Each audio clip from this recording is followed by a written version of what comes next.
اعوذ باللہ من الشیطان الرجیم بسم اللہ الرحمن الرحیم ومنهم من یلمزک فی الصدقات فإن اوتوا منها رضوا وإن لم یؤتوا منها اذا هم یسخطون ولو انهم رضوا ما آتاهم اللہ ورسولہ وقالوا حسبنا اللہ سیؤتینا اللہ من فضلہ ورسولہ انا الی اللہ راغبون۔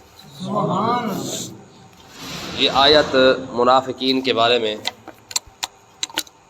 جس شخص نے آقا علیہ الصلوۃ والسلام پر، پہلا یہ شخص تھا جس نے اعتراض کیا آقا علیہ الصلوۃ والسلام کی تقسیم پر، ہوا یہ کہ حضور علیہ الصلوۃ والسلام مال غنیمت تقسیم فرما رہے تھے، تو ایک شخص آیا، حضرت ابو سعید رضی اللہ تعالیٰ عنہ فرماتے ہیں کہ جا عبداللہ ابن ذی الخویصرہ تمیمی، کہ حضور علیہ الصلوۃ والسلام مال غنیمت تقسیم کر رہے تھے کسی موقع پر، تو عبداللہ بن ذی الخویصرہ تمیمی، قبیلہ بنو تمیم کا یہ شخص تھا، یہ آیا اور اس نے آ کر آقا علیہ الصلوۃ والسلام پر اعتراض کر دیا۔ فقال اعدل یا محمد، یہ کہنے لگا کہ اے محمد عربی آپ انصاف کے ساتھ جو ہے وہ مال کو تقسیم کریں۔ قال، آقا علیہ الصلوۃ والسلام نے ارشاد فرمایا من یعدل اذا لم عادل، حضور نے ارشاد فرمایا ویحک، میں افسوس ہے تیرے اوپر، اگر میں انصاف نہیں کروں گا تو کون انصاف کرے گا۔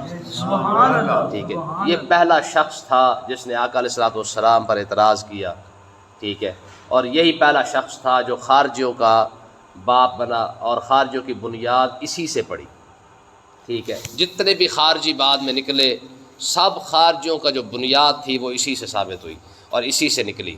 بعد میں یہ پھر جو ہے وہ آقا علیہ الصلوۃ والسلام نے ان کے بارے میں ارشاد فرمایا تھا، حضرت عمر کھڑے ہو گئے اور انہوں نے عرض کی یا رسول اللہ صلی اللہ علیہ وسلم اذن لی فاضربونہ کا ہو، یا رسول اللہ مجھے اجازت دے میں اس کی گردن اڑا کے رکھ دیتا ہوں۔ یہ ہوتا کون ہے؟ رسول اللہ پر اعتراض کرنے والا۔ تو آقا علیہ الصلوۃ والسلام نے ارشاد فرمایا کہ اسے چھوڑ دو، ٹھیک ہے، فإن لہ اصحابا، اس کے اور بھی کافی سارے ساتھی ہیں، یہ اکیلا شخص نہیں ہے، اس کے اور بھی کافی سارے ہیں، یہ بخاری اور مسلم دونوں کے اندر حدیث پاک ہے۔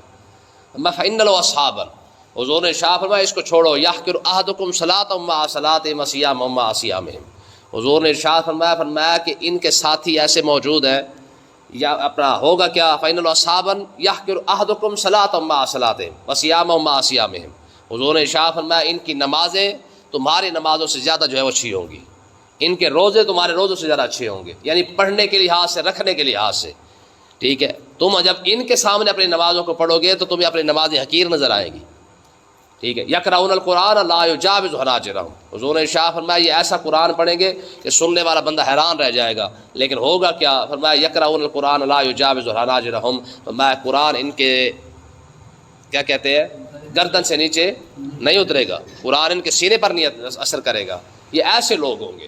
تو اللہ تبارک و تعالیٰ نے ان لوگوں کے بارے میں ارشاد فرمایا، یہ عبداللہ بن ذی الخویصرہ تمیمی یہ پہلا شخص تھا جس نے آقا علیہ الصلوۃ والسلام کی تقسیم پر اعتراض کیا، حضور علیہ الصلوۃ والسلام نے پھر ان کے بارے میں سارا کچھ ارشاد فرمایا، اور آقا علیہ الصلوۃ والسلام نے ارشاد فرمایا یہ نکلیں گے، اسلام کے خلاف نکلیں گے، اور یہ جو سب سے افضل لوگ ہوں گے ان کے خلاف یہ نکلیں گے، خروج کریں گے۔ حضور نے ارشاد فرمایا جو ان کو مارے گا وہ بہترین لوگوں میں شامل ہوگا، اور یہ بدترین، یہ جہنم کے کتوں میں اندر شمار ہوں گے، اور حضور نے ارشاد فرمایا جتنے بھی خارجی نکلیں گے، خارجی جو ہے وہ جہنم کے کتوں کے اندر حضور علیہ الصلوۃ والسلام نے ان کو شمار فرمایا ہے۔ پھر مولا علی رضی اللہ تعالیٰ عنہ کی ان خارجیوں کے خلاف جنگ ہوئی، جنگ نہروان، ٹھیک ہے، حضور علیہ الصلوۃ والسلام نے ارشاد فرمایا تھا کہ جو خارجیوں کا جو باپ ہوگا، یہ عبداللہ بن ذی الخویصرہ تمیمی تھا، فرمایا کہ اس کی نشانی یہ ہوگی کہ اس کا ہاتھ اتنا جو ہے وہ موٹا ہوگا، جیسے حضور نے مثال دی، فرمایا جیسے عورت کا پستان ہوتا ہے، یعنی اتنا موٹا اس کا ہاتھ ہوگا۔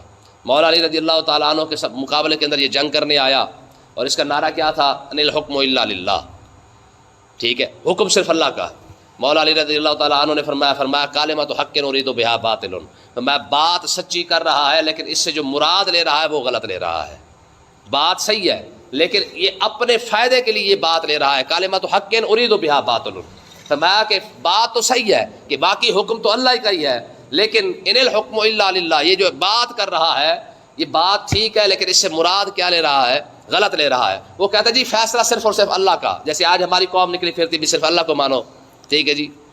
تو ان خارجیوں نے سب سے پہلا یہ خارجی تھے جنہوں نے یہ بات کی تھی کہ جی بس جو فیصلہ ہوگا وہ اللہ کا ہی ہے، اس کے علاوہ کوئی اور شخص فیصلہ نہیں کر سکتا ہے، ثالث کوئی نہیں بن سکتا ہے۔ تو اس کے بارے میں سارا یہ آیتیں نازل ہوئیں، اللہ تبارک و تعالیٰ نے ارشاد فرمایا وَمِنْهُمْ مَن يَلْمِزُكَ فِي الصَّدَقَاتِ، پھر ہوا کیا، مولا علی رضی اللہ تعالیٰ نے جب خارجیوں کو قتل کر دیا، قتل کرنے کے بعد مولا علی رضی اللہ تعالیٰ نے فرمایا کہ میرے نبی نے ارشاد فرمایا تھا کہ خارجیوں میں سے جو بڑا خارجی ہوگا نا، اس کی یہ نشانی بتائی تھی حضور علیہ السلام نے، جاؤ اسے ڈھونڈ کے لاؤ۔ جب اسے لاشوں کے اندر سے ڈھونڈا گیا نا، تو ایک بار تو لوگوں نے آ کے کہا جی ایسا شخص نہیں ملا، تو مولا علی پریشان ہو گئے کہ یہ کیسے ہو سکتا ہے، فرمایا پھر ڈھونڈ کے لاؤ۔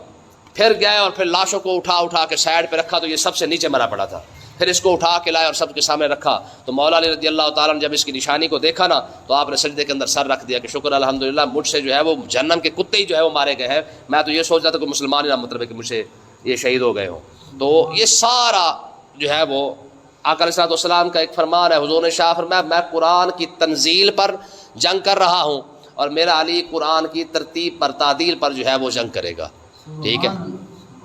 تو اس پر اللہ تبارک و تعالیٰ نے ارشاد فرمایا محبوب ومنہم من یلمزک فی الصدقات، فرمایا کہ منافق ایسے بھی ہے جو صدقات کے بارے میں جب آپ مال غنیمت تقسیم کرتے ہیں تو اس پر اعتراض کرتے ہیں، ٹھیک ہے جی۔ رسول اللہ پر اعتراض کرنے والا مسلمان تھوڑی رہ جاتا ہے، جس نے اللہ اور اللہ کے رسول پر اعتراض کر دیا بات تو ختم ہوگی اس کی، ٹھیک ہے جی۔ ما کان للمؤمن ولا مؤمنۃ اذا قضى الله ورسوله امرا ان يكون لهم الخيار، فرمایا یہ تو قرآن کا فیصلہ ہے، فرمایا جب اللہ اور اللہ کا رسول کوئی فیصلہ کر دے، پھر کسی مومن اور کسی مومن مرد ہو یا عورت ہو، پھر اس کے بعد کوئی اختیار نہیں ہے، جو فیصلہ حضور نے کر دیا وہ کر دیا، بات ختم ہو گئی۔ اب اس میں کسی شخص کو رائے دینے کی اجازت نہیں ہے۔ صحابہ کرام اکثر حضور سے پوچھا کرتے تھے کہ یا رسول اللہ اگر مشورے کی گنجائش ہے تو پھر ہم دے دیتے ہیں، اگر مشورے کی گنجائش نہیں ہے تو پھر آپ جانے اور آپ کا رب جانے، جیسے آپ حکم کر دیں ہم راضی ہیں، ٹھیک ہے نا جی۔ ہاں صحابہ کرام پوچھ رہے تھے کہ یا رسول اللہ مشورے کی گنجائش ہے اس کام کے اندر کہ نہیں ہے۔ جب مشورے کے بارے میں حضور فرما دیا کہ تم مشورہ دے سکتے ہو، پھر صحابہ مشورہ دے دیتے تھے حضور کو کہ ایسے کر لے یا ایسے کر لے۔ جیسے بدر کے موقع پر آقا علیہ السلام نے ایک جگہ پہ پڑاؤ کیا نا، تو ایک صحابی نے عرض کی یا رسول اللہ اگر آپ نے اللہ کے حکم سے کیا ہے تو ٹھیک ہے، اگر آپ اس کے اندر مشورے کی گنجائش ہے تو میرا مشورہ یہ ہے کہ آپ جو ہے وہ جو پانی کے کنویں ہیں وہاں پر جا کے ڈیرا لگائیں۔ تو آقا علیہ السلام نے شاہ فرمایا میں تو ویسے اپنی رائے سے بیٹھا ہوں، تمہارا مشورہ ٹھیک ہے۔ پھر حضور علیہ السلام پھر آگے تشریف لے کے آئے، ٹھیک ہے۔ تو اللہ تبارک و تعالیٰ نے ارشاد فرمایا محبوب ومنہم من یلمزک فی الصدقات، یہ کچھ ایسے خبیث بھی ہے جو آپ کی مال غنیمت تقسیم کرنے پر بھی اعتراض کرتے ہیں، اور کیوں کرتے ہیں اس کی وجہ کیا ہے؟ فرمایا فَإِنْ أُوتُوا مِنْهَا رَضُوا، اگر انہیں کچھ دے دیا جائے تو رضو پھر یہ راضی ہے، ٹھیک ہے، انہیں کچھ مل جائے تو پھر یہ راضی ہے۔ یعنی اگر اپنی وجہ سے اپنے پیڑ ہو رہی تھی نا کہ اپنی تکلیف ہو رہی تھی ہمیں کیوں نہیں ملا ہے، کسی اور کو کیوں مل رہا ہے، تو اللہ تبارک و تعالیٰ نے یہ منافق کی نشانی بتائی ہے کہ اگر منافق کو دے دو تو منافق راضی ہے، اگر منافق کو نہ ملے تو پھر اعتراض حضور پر بھی کر دیتے ہیں لوگ۔ تو اگلی بات فرمایا وَإِن لَّمْ يُؤْتُوا مِنْهَا إِذَا هُمْ يَسْخَطُونَ، فرمایا کہ اگر انہیں نہ دیا جائے تو یہ ناراض ہو جاتے ہیں، ٹھیک ہے۔ صحابہ کرام جب بھی جنگ لڑتے مال غنیمت ملتا تو ان کا مقصد صرف اور صرف اللہ اور اللہ کے رسول کی رضا تھی، مال غنیمت نہیں تھا، وہ تو انعام کے طور پر اللہ تعالیٰ نے عطا فرما دیا ہے۔ باقی منافق یاد رکھیں جب ان کو پتہ چلتا نا کہ اس جنگ کے اندر مال غنیمت ملنا ہے تو وہ ساتھ چل پڑتے، جب ان کو پتہ چلتا ہے کہ اس جنگ کے اندر کوئی خاطر خواہ کوئی منافع نہیں ہے یا ہمیں کچھ ملنا نہیں ہے تو پھر وہ بہانے بنا کر پیچھے ہٹ جاتے۔ تو یہ رویہ منافقین کا تھا۔ آج بھی دیکھ لے جب لوگوں کو اپنا فائدہ نظر آئے گا تو لوگ دین کو مان لیں گے، جب لوگوں کو اپنا فائدہ نظر نہیں آئے گا لوگ دین کو نہیں مانیں گے۔ آپ دیکھ لیں جتنا ہم اپنا دین کو مانتے صرف اتنا مانتے جس میں ہمارا فائدہ ہے، ٹھیک ہے۔ اس کی موٹی سی مثال آپ قربانی کی دیکھ لیں، قربانی کا گوشت کیونکہ ہم نے کھانا ہے تو ہم 5 لاکھ کا کٹا بھی لے لیتے ہیں، بچہ بھی لے لیتے ہیں، اور زکوٰۃ کیونکہ ہم نے دوسروں کو دینی ہے وہ ہمارے اوپر اتنی بھاری ہے کہ ہم 2000 دینے کے لیے بھی تیار نہیں ہے۔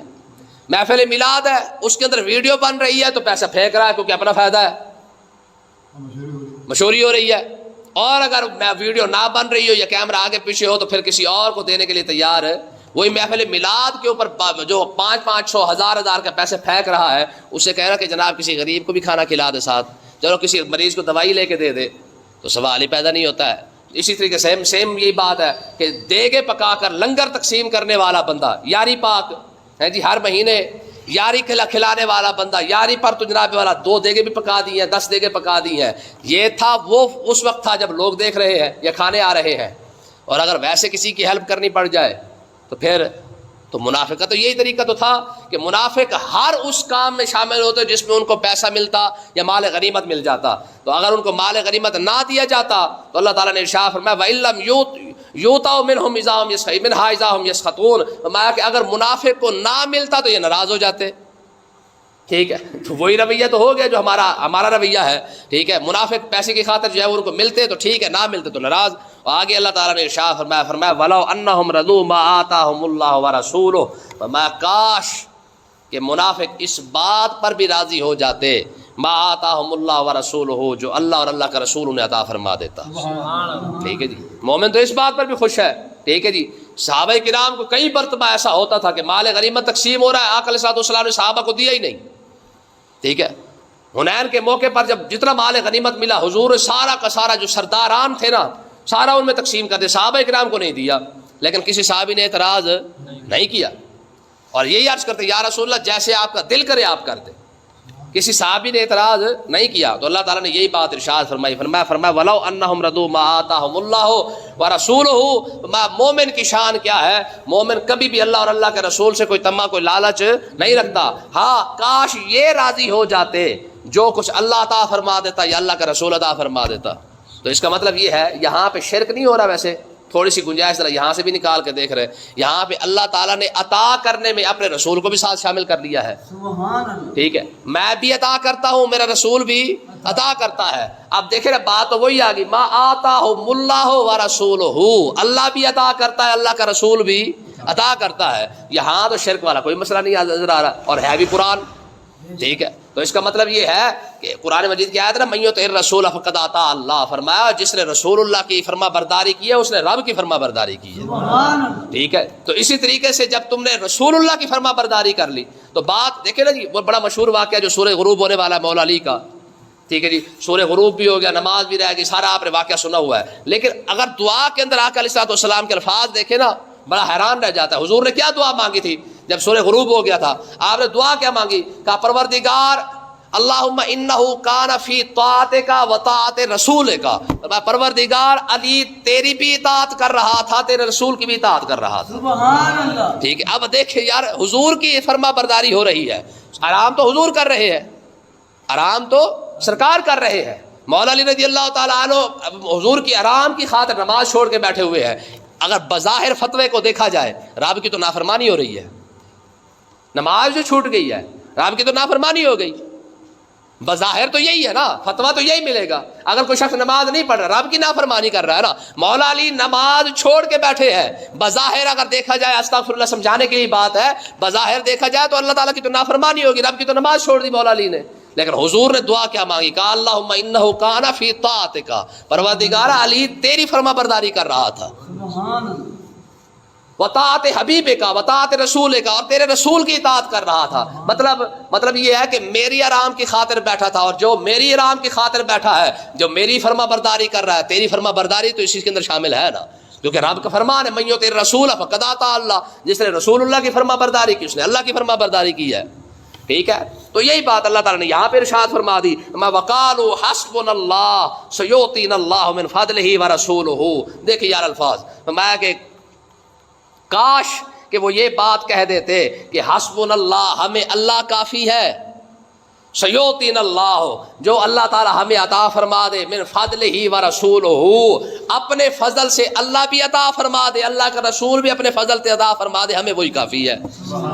کاش کہ منافق اگر یہ بات کر دیتے کہ اللہ اور اللہ کا رسول اپنے فضل سے ہمیں جو عطا فرما دے ہمیں کافی ہے. تو میں یہی بات ان الی اللہ راغبون، اور یہ کہہ دیتے کہ ہم تو اللہ ہی کی طرف رغبت کرنے والے ہیں، ہمیں مال کی ضرورت نہیں ہے، مال کا لالچ نہیں ہے، ہمارا مقصد محض اللہ اور اللہ کے رسول کی رضا ہے. کاش کہ اگر یہودی یہ اپنا منافق یہ کہہ دیتے کہ اللہ کا جو فضل ہے ہم اس پر بھی راضی ہیں، جو رسول اللہ کا فضل ہے ہم اس پر بھی راضی ہیں. یار دیکھیں یہاں پر نکی نکی بات پر جناب اللہ شرک کے فتوے ڈھونڈ لیتے ہیں. یہ تو رب کی قرآن کی آیت ہے، یہاں پہ رب نے عطا کرنے میں بھی اپنے رسول کو اپنے ساتھ رکھا، فضل فرمانے میں بھی اللہ نے اپنے رسول کو اپنے ساتھ رکھا ہوا ہے. تو میں جیسے میں فضل کرتا ہوں ویسے میرا رسول بھی تم پر فضل فرماتا ہے.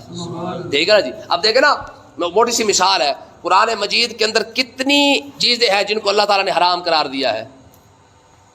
اگر گننے پہ آئیں تو بہت کم چیزیں ہیں. 8-10 چیزیں ہوں گی، ٹھیک ہے، جس کو قرآن کے اندر حرام کیا گیا ہے. حدیث کے اندر کتنی چیزوں کو حرام کیا گیا ہے آپ سوچ بھی نہیں سکتے. اور آقا علیہ الصلوۃ والسلام کی تو حدیث پاک ہے، حضور نے ارشاد فرمایا کہ جتنی چیزیں قرآن کے اندر حرام کی گئی ہے نا، اس سے زیادہ چیزیں میں نے حرام قرار دی ہے. سبحان ٹھیک ہے، اور یہ قرآن کی اشاعت دیکھیں نا، قرآن مجید کے اندر اللہ تعالیٰ نے اپنے محبوب کی یہی شان بیان کی، فرمایا یحل لهم الطیبات ویحرم علیہم الخبائث. ٹھیک ہے، تو میرے نبی کی شان یہ ہے کہ میرا نبی جو چاہتا ہے حلال پاکیزہ چیزوں کو تمہارے لیے حلال کر دیتا ہے، اور خبائث یعنی گندی چیزوں کو تمہارے لیے حرام قرار دے دیتا ہے. تو اس کا مطلب یہ ہے کہ یہ اللہ کے نبی کی شان ہے. میرا نبی جس چیز کو چاہے حلال کر دے، جس چیز کو چاہے حرام کر دے. جو حلال اور حرام کا اختیار ہے وہ صرف اور صرف یا اللہ کے پاس ہے یا اللہ کے رسول کے پاس ہے. سبحان اس کے علاوہ کوئی مائی کلال کسی چیز کو حلال حرام نہیں کر سکتا ہے. بہانہ بنا لے یہ اور بات ہے، لیکن اس بہانہ بنانے سے کوئی حلال تھوڑی ہو جائے گی یا حرام تھوڑی ہو جائے گا. اب یہ سوچنا چاہیے ان لوگوں کو جو بات بات پر چھوٹی چھوٹی چیزوں پر جناب حرام کے فتوے دیتے رہتے ہیں، خاص کر ہمارے ختم کو جو ٹارگٹ کرتے ہیں. ٹھیک ہے جی، ختم حرام، اللہ کے بندوں قرآن پڑھا گیا، یہ حرام کیسے ہو گیا بھائی؟ ٹھیک ہے، تو اس لیے یاد رکھیں کہ یہ جو حلال اور حرام کا مسئلہ ہے، اس کا اختیار صرف اور صرف اللہ اور اللہ کے رسول کے پاس ہے. اگر کوئی شخص کہتا ہے نا جی فلاں چیز حرام ہے، اس سے دلیل پوچھے بھی حرام اور حلال تو اللہ اور اللہ کے رسول نے کرنا ہے نا. یا تو قرآن کی آیت سنا یا پھر ہمیں حدیث پاک سنا، تب تو ہم حرام مانیں گے. باقی کسی کے کہنے سے کوئی چیز حرام، یہ تو قرآن کا فیصلہ. قل ارأیتم ما انزل اللہ لکم من رزق فجعلتم منہ حراما وحلالا. میں محبوب آپ ان کو فرما دے کہ تمہیں کس نے اختیار دیا کہ تم چیزوں کو حلال اور حرام کرتے پھرو. قل ارأیتم ما انزل اللہ لکم من رزق، رب نے جو رزق نازل فرمایا ہے، اے محبوب ذرا ان کو فرما دے فجعلتم منہ حراما وحلالا، تمہارے پاس یہ اختیار کہاں سے آ گیا کہ تم چیزوں کو حلال کر دو یا حرام کر دو؟ تمہارے پاس کوئی اختیار نہیں ہے. تو اس لیے اللہ تعالیٰ نے ارشاد فرمایا عطا کرنے میں بھی اللہ نے اپنے محبوب کو ساتھ رکھا ہے، اور اللہ تعالیٰ نے فضل اور رحمت کرنے میں بھی اللہ تعالیٰ نے اپنے محبوب کو اپنے ساتھ رکھا ہوا ہے. ٹھیک ہے، اللہ پاک سمجھنے کی توفیق عطا فرمائے.